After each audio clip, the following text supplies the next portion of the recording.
Assalamualaikum warahmatullahi wabarakatuh. Semoga tetap sehat dan semangat belajar di rumah. Kali ini kita bertemu kembali untuk tatap muka berikutnya tentang praktek akuntansi berbasis Excel for Accounting ya. Melanjutkan kasus PT BSS, tatap muka kali ini akan menjelaskan terkait dengan entry jurnal transaksi. Nah, alur program EVA itu terdiri dari beberapa bagian. Yang pertama, sheet saldo awal yang sudah kita lakukan minggu lalu, yang terdiri dari data perusahaan, periode laporan, kemudian rekening perkiraan atau kode akun, kelompok laporan, dan saldo awal. Sedangkan sheet jurnal yang dalam sesi kali ini nanti akan kita bahas terdiri dari jurnal transaksi yang ditampung dalam satu sheet untuk menyederhanakan formula. Pengelompokan transaksi dapat dilakukan sesuai tanggal transaksi atau urutan jenis bukti transaksi. Nah, kalau kita secara real atau secara langsung melakukan observasi di UMKM, maka pastinya transaksi bisnis itu selalu urut sesuai dengan tanggal terjadinya transaksi. Tetapi kali ini untuk modul kita di PT BSS, karena di modul manual itu sudah dibuat berdasarkan jenis bukti transaksinya, maka nanti di EVA pun kita lakukan hal yang sama. Jadi kita memasukkan jurnal sesuai dengan urutan jenis bukti transaksi. Contohnya, kalau kita di tatap muka sebelumnya mengerjakan faktur, itu transaksinya kan faktur semua. Kemudian dilanjutkan dengan bank receipt voucher, kemudian bank payment voucher, BPB, dan bukti memorial. Nah, nanti kita akan melakukan input transaksi atau entry jurnal dengan urutannya sama seperti itu ya, berdasarkan jenis bukti transaksinya. Kemudian tahapan berikutnya adalah proses. Jadi EVA akan memproses melalui fungsi formula dan fungsi logika untuk mengelompokkan transaksi berdasarkan periode waktu yang kita entrykan, kelompok perusahaan, dan kelompok laporan. Yang terakhir di sheet ledger. Sheet ini terdiri dari kelompok laporan, saldo awal, posisi debit, posisi kredit, ada kolom mutasi, dan saldo akhir. Nah, sheet ledger ini menjadi sumber data untuk menyusun atau membuat laporan keuangan serta perhitungan pada sheet lainnya. Misalkan di kasus kita nanti ada akuntansi biaya yang terkait dengan alokasi biaya overhead, laporan biaya produksi, dan kartu persediaan. Nah, kalau kita perhatikan di slideshow yang kita lihat bersama, maka proses pelaporan atau informasi keuangan itu terdiri dari yang pertama aktivitas untuk melakukan setting data master. Ini sudah kita lakukan kemarin di sheet saldo awal. Sebelumnya memang sudah kami kembangkan untuk setting data master. Di sini mahasiswa hanya perlu mengetahui fungsi formula dan fungsi logika apa saja yang kita gunakan di aplikasi EVA. Nah, yang kedua, kita input transaksi. Aktivitas ini yang nantinya kita lakukan ya, kita entry jurnal. Dan berikutnya EVA memproses semua informasi yang masuk untuk kemudian dipisahkan sesuai dengan prinsip pelaporan keuangan di mana kita tahu nanti kita akan punya laporan posisi keuangan, laporan arus kas, dan laporan laba rugi komprehensif untuk PT PSS.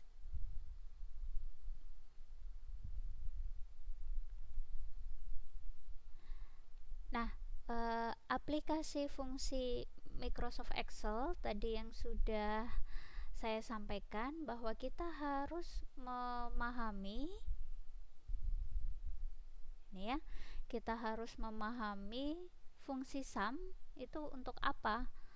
Jadi fungsi sum itu digunakan untuk menjumlah nilai yang terdapat pada beberapa sel dalam suatu range tertentu. Kemudian fungsi if ini juga sering kita gunakan di aplikasi EVA ya, dari banyak fungsi atau fitur yang ada di Excel. Fungsi ini bertujuan untuk mengenali sedikitnya ada dua buah kondisi. Jadi kalau kita contohnya kalau akun kas, maka masuknya di laporan posisi keuangan. Yang bukan kas berarti tidak boleh masuk di laporan posisi keuangan. Nah, itu kan ada dua kondisi. Berarti kita dalam mengelompokkan entry datanya, kita banyak menggunakan fungsi if. Fungsi berikutnya yang banyak kita lakukan adalah fungsi lookup ya. Untuk V itu berarti bentuknya vertikal data kuncinya, dan H ketika data kuncinya berbentuk horizontal ya. Di sini saya hanya mengingatkan kembali apa yang sudah kita pelajari di mata kuliah aplikasi komputer. Nah, berikutnya modul GL atau General Ledger dalam program akuntansi itu ada master data, ada ledger, ada jurnal, dan ada modul laporan keuangan. Nah, ini masing-masing sudah ada di EVA ya. Contohnya minggu lalu kita di sheet saldo awal itu masuk ke dalam modul master. Di dalam modul master ini kita sudah mendapati kolom kode rekening, nama rekening, kelompok laporan, dan saldo awal. Begitu juga nanti di sheet jurnal kita nanti akan menemui kolom ada tanggal terjadinya transaksi, ada nomor bukti, ada keterangan transaksinya nanti apa, ada kode akun atau kode general ledger atau rekening perkiraan, kolom debit, dan kolom kredit.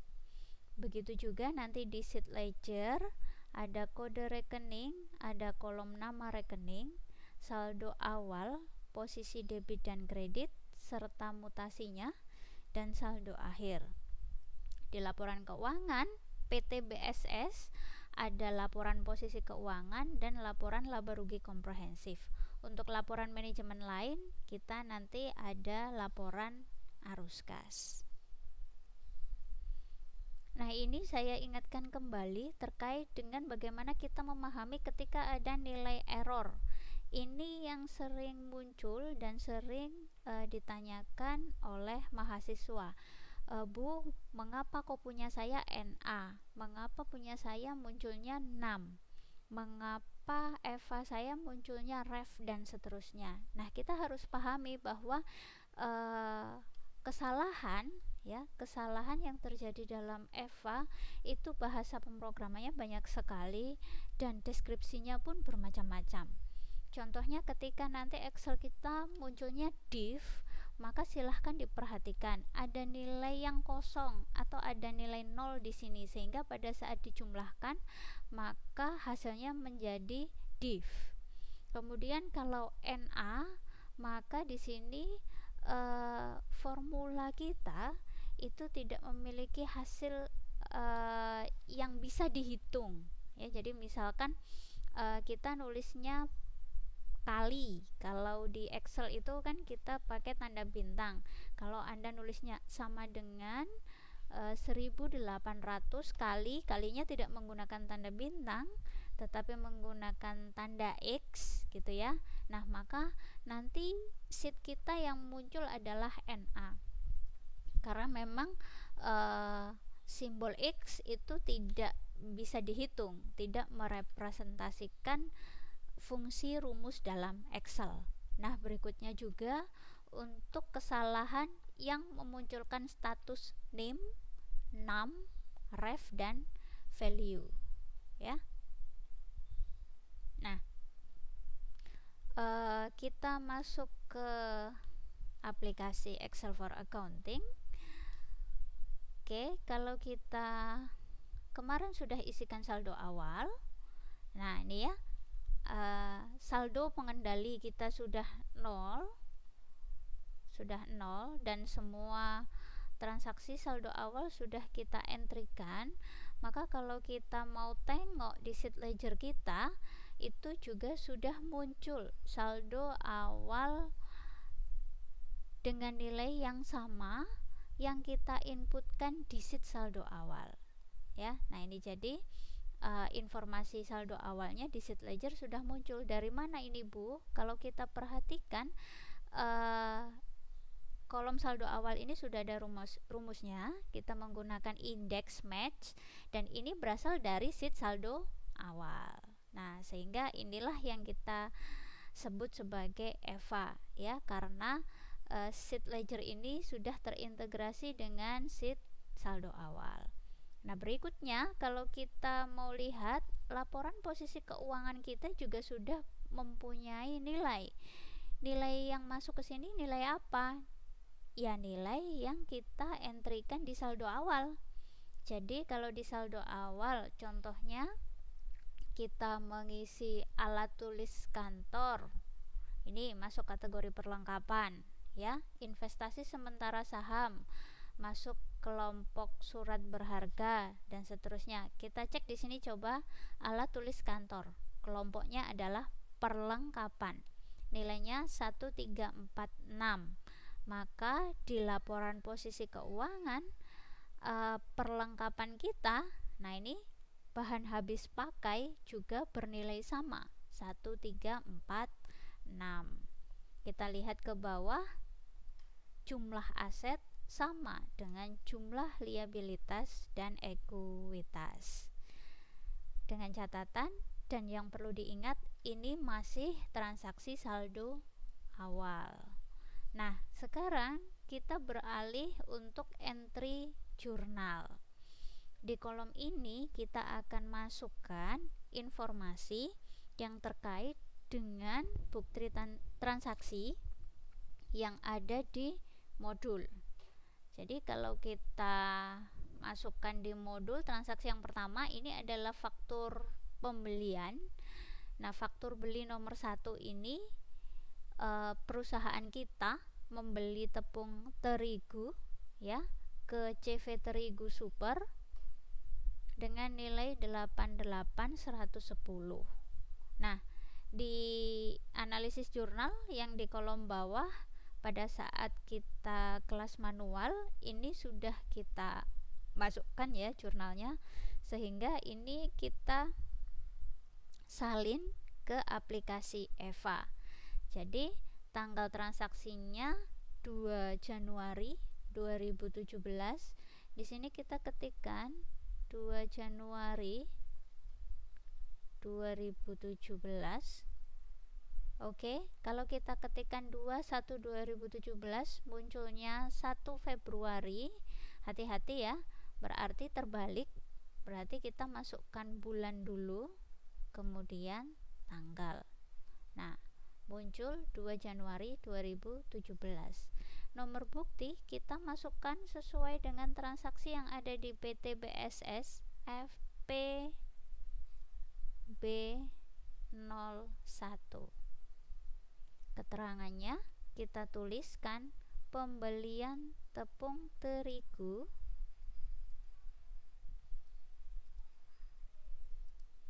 kepada CV Terigu Super. Nah, kita masukkan di sini CC-nya adalah CC01. Semua transaksi kita menggunakan CC01 ya. Kenapa? Karena pada saat di saldo awal kemarin di data master data perusahaan ini kemarin kita kan menggunakan CC01 PT Bulan Surya Sejahtera ya, karena tidak punya cabang ataupun anak perusahaan, maka kode induknya CC00 juga PT Bulan Surya Sejahtera sama ya. Tetapi karena CC00 ini adalah laporan konsolidasian, maka untuk perusahaan yang transaksinya benar-benar terjadi menggunakan CC01. Oke ya, jadi diingat nanti untuk company code-nya semua transaksi yang kita entry menggunakan CC01. Nah, untuk kode CL kita klik drop down-nya di sini. Ini kode akunnya sudah muncul. Nah, untuk FPB 01 kita di saat kelas manual sudah lakukan pencocokan jurnal. Kita masukkan kode debitnya adalah 11. Nah, kalau kita ketik 11 di sini untuk mempermudah ya, karena kode akunnya banyak.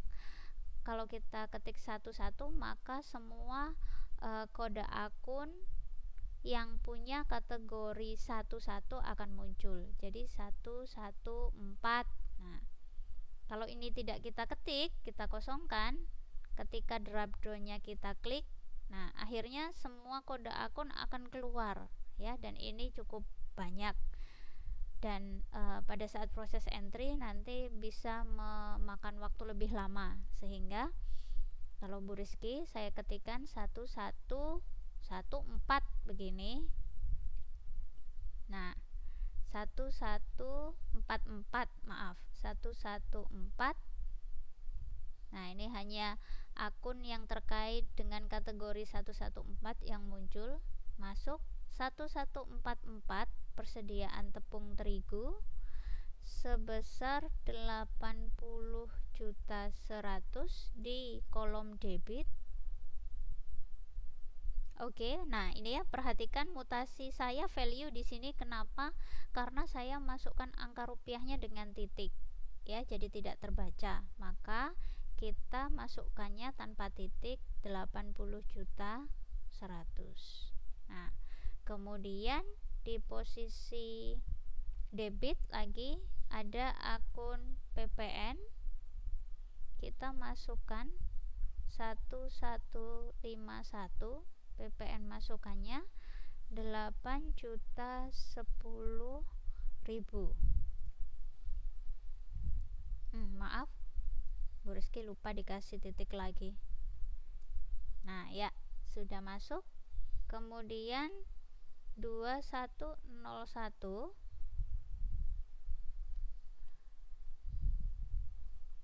di posisi kredit.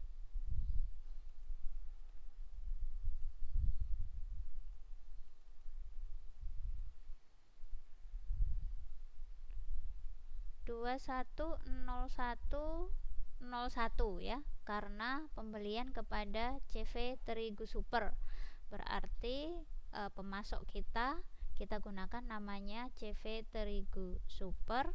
Hati-hati di kolom kredit 88.110.000.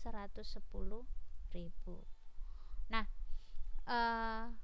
yang perlu diingat, Excel for accounting ini tidak boleh baris dan kolomnya kosong.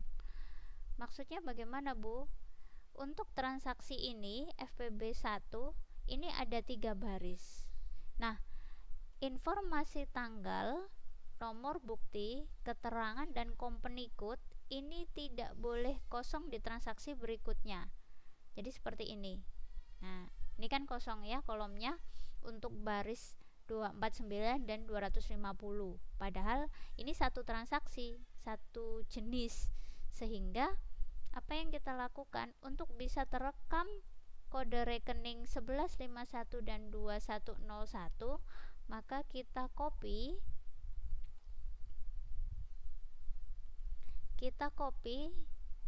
informasi ini ke baris di bawahnya. Nah, jadinya seperti ini. Fungsinya untuk apa? Fungsinya untuk merekam transaksi yang terjadi pada satu jenis bukti. Kalau misalkan kita kehilangan jejak, kita bisa manfaatkan fungsi sort yang ada di EVA. Contohnya nomor bukti. Kalau kita klik, nah di sini ada ya, ada FPB1, FPB2 dan seterusnya. Kalau kita masukkan hanya satu, ini misalkan saya hapus kembali. Ketika saya sortir datanya, maka yang muncul kita perhatikan. Nah, yang muncul di sini hanya transaksi yang berada di posisi debit dengan akun 1144. Nah, akhirnya mutasinya timpang, hanya ada akun debit. Padahal sebetulnya FPB1 ini kan transaksinya ada posisi debit dan kredit dengan nilai yang balance harusnya. Nah, akhirnya karena tadi barisnya kosong, maka transaksi berikutnya tidak terekam. Berbeda jika kita melakukan copy paste pada kolom tanggal transaksi dan sampai dengan company code. Nah, gini ya. Ketika misalkan saya kehilangan jejak nomor bukti, kemudian saya sortir datanya, nah, maka yang muncul semua transaksi yang terjadi di FPB01 terekam. Ada mutasi debit 88110 dan mutasi kredit 88110. Kalau sebelumnya tadi yang muncul adalah 80-100 di sebelah debit saja. Nah kan nanti akhirnya jurnalnya menjadi tidak balance. Kalau kita lihat di sini, nah ini kan balance ya, angkanya 0. Sedangkan yang awal tadi ada angkanya 80 juta karena kita hanya menjurnal di posisi debit.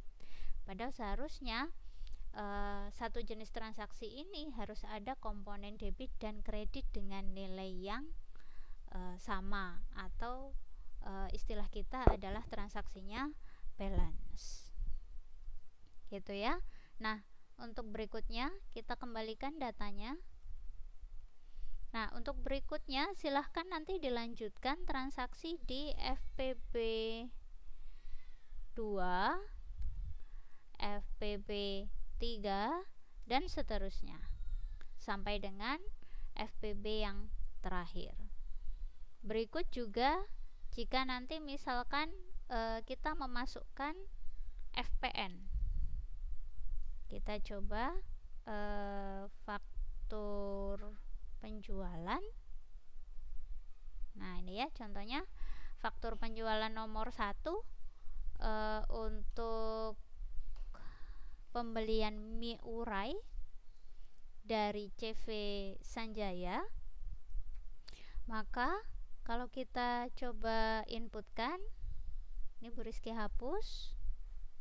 Saya contohkan untuk faktur jual nomor 1. Di sini kita masukkan tanggalnya adalah 2 Januari 2017.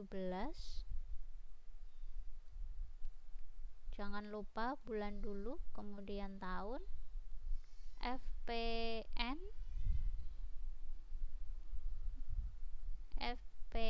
strip 01 garis miring 1 Romawi garis miring 2017. Nah, kalau nggak muat kolomnya bisa kita lebarkan. Kemudian di sini keterangannya adalah penjualan mie urai kepada CV Sanjaya. Oke, jangan lupa kita tetap menggunakan CC01 dengan jurnal di FPN1.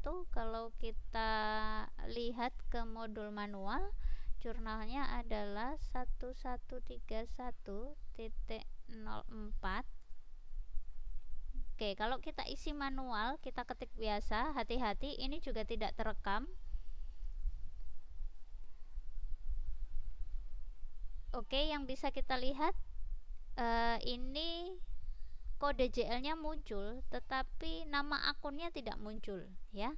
Jadi jangan diketik manual seperti ini. Nah, nama akunnya tidak muncul, dan kalau kita lihat di kolom paling kanan ya, kolom N ini adalah akun pengendali. Kalau kita sudah masukkan kode akun tetapi di akun pengendalinya ini value, maka transaksi ini juga tidak terekam. Maksudnya tidak terekam kemana, Bu? Tidak terekam ke sheet ledger dan sheet yang lainnya. Kalau kita bedakan 1144 yang ada di baris sebelumnya, ini masuk ke sheet ledger nih ya, 1144. Nah ini kan 80-100, ini adalah transaksi yang tadi pertama kita entrykan. Nah berikutnya kalau kita menulis manual 1131.04, di sini statusnya value, artinya tidak terekam di sheet ledger. Kita masukkan dulu angkanya. Misalkan di sini FPN1 77 juta. Nah, kita cek ya, angka 77 juta di sheet ledger 1131.04 tidak ada. Inilah yang dimaksud datanya tidak terekam ya. Jadi kita entry jurnalnya harus hati-hati. Kita harus klik drop down-nya, kemudian kita cari di kode akun ini 1131.04 dengan nama akunnya Piutang CV Sanjaya. Nah, kalau kita klik, nah kita lihat perubahannya di kolom N, di akun pengendali ini sudah tidak value nilainya. Nilainya sama dengan kode akun yang kita inputkan di kolom J ya. Dan kalau kita lihat efeknya ke sheet ledger, nah transaksi kita masuk ya, ada pendebetan di sini sebesar 77 juta. Nah diingat-ingat ya, jadi harus hati-hati. Kemudian kita lanjutkan, ada akun 2103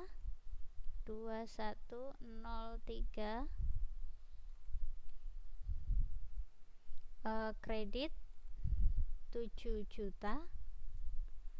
Kemudian ada lagi di posisi kredit 4101 sebesar 70 juta. Nah, kembali kita kopikan data di FPN2 baris pertama ke baris berikutnya dalam satu jenis transaksi.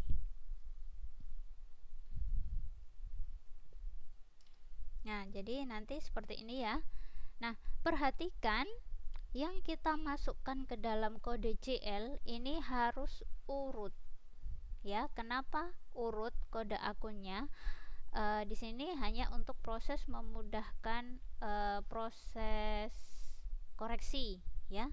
Jadi nanti karena koreksinya menggunakan fungsi rumus dan logika juga dari fasilitas yang ada di Excel, maka syaratnya yang harus Anda entrykan di sini kode akunnya harus berurutan. Berurutan itu maksudnya posisi debit dan kreditnya ya. Jadi contohnya ini 1144 dan 1151 ya kan. Ini sama-sama di debit, sehingga kode akunnya yang di atas 1144 dulu, kemudian 1151.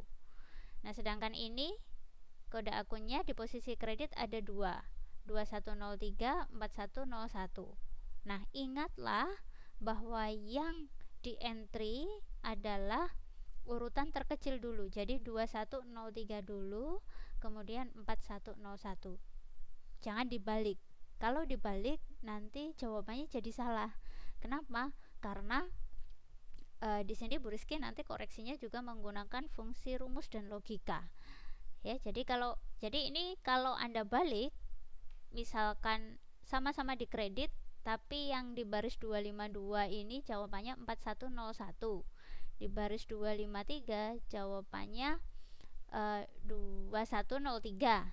Nah, akhirnya transaksi ini jadi salah.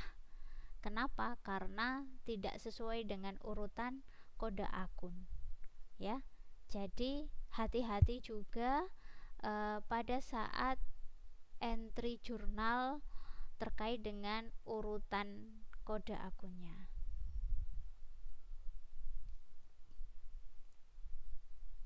Nah, di sheet ledger sekali lagi semua data transaksi kita di posisi debit dan kredit akan terekam ya. Nah, kalau kita lihat di sini sheet ledger kita sudah muncul nih kolom debit dan kreditnya serta ada mutasi. Nah, bagaimana melakukan controlling atau cek bahwa jurnal kita balance atau tidak? Yang pertama di sheet jurnal di bawah sendiri ya, di akhir kolom ini ada akun pengendali. Kalau di saldo awal saldo pengendali, kalau di sheet jurnal akun pengendali. Akun pengendali ada di sini ya, kolom N. Ini akun pengendali. Jadi hati-hati kalau kita sudah merasa input jurnal tapi ini value, berarti datanya tidak terekam, data kode CL tidak terekam. Kemudian ada lagi di sini sama dengan sheet saldo awal, saldo pengendali. Nah, di bawah ini kalau transaksi yang kita masukkan nilai rupiahnya sama di kolom debit dan kredit, maka di sini nilai balance-nya sama dengan 0. Kalau nilai balance-nya ada angkanya, Bu Rizky contohkan di sini diisi 700.000 ya. Bisa jadi kita ngantuk 7 juta jadi 700.000. Jangan lupa kita cek ke bawah. Nah, di sini ada akun balance-nya ini ya. Ada 6.300.000 posisi debit. Jadi kita terlalu banyak melakukan input jurnal di posisi debit dibandingkan mutasi kreditnya. Jadi di sini ada selisih debit 6.300.000. Kalau misalkan tadi 7 jutanya juga kita ngantuk jadi 70 juta. Oke, di sini ya 70 juta. Nah, maka saldo pengendali kita juga nggak balance ya, terlalu banyak di posisi kredit sebesar 63 juta. Nah, artinya mutasi kredit kita lebih besar dibandingkan mutasi debitnya. Nah, jadi nanti kalau sudah selesai, saran saya setiap kali bukti transaksi satu jenis selesai, misalkan faktur beli nomor 1 sampai 10, silahkan dicek ini mutasinya balance atau tidak.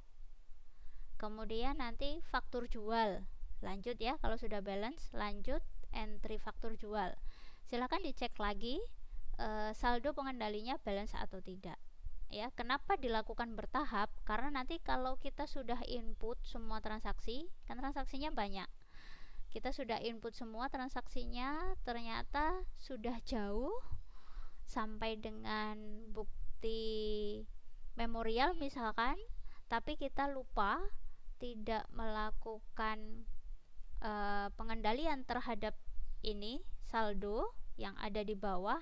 Nah, di sini sudah balance-nya keluar angka banyak sekali. Nah, nanti untuk menelusurnya susah. Jadi untuk menelusurnya pasti nanti akan mulai lagi, dimulai satu-satu, mundur. Jadi dicek BM-nya balance enggak, BPB-nya balance atau tidak ya. Dan itu lebih memakan waktu dan lebih menyusahkan dibanding kalau kita pada saat entry jurnal kemudian kita langsung merujuk ke bawah untuk ngecek saldo pengendalinya. Oke, gitu ya. Semoga bisa dipahami penjelasan ini. Ini angkanya Bu Rizky kembalikan 7 juta. Nah, biar saldo pengendalinya ini tampak balance di sini. Oke, inilah nanti yang akan kita lakukan selama beberapa kali tatap muka ya, sesuai dengan kontrak pembelajaran. Jadi nanti silahkan dicek tatap muka hari ini kita entry jurnalnya apa. Jadi misalkan di kontrak faktur, ya berarti selesaikan faktur.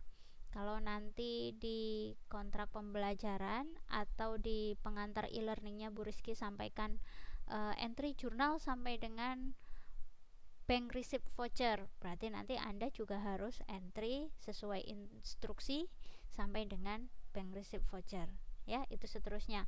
Beberapa kali tatap muka akan kita lakukan entry jurnal seperti ini, kurang lebih 3 sampai 4 kali tatap muka karena memang transaksinya banyak ya.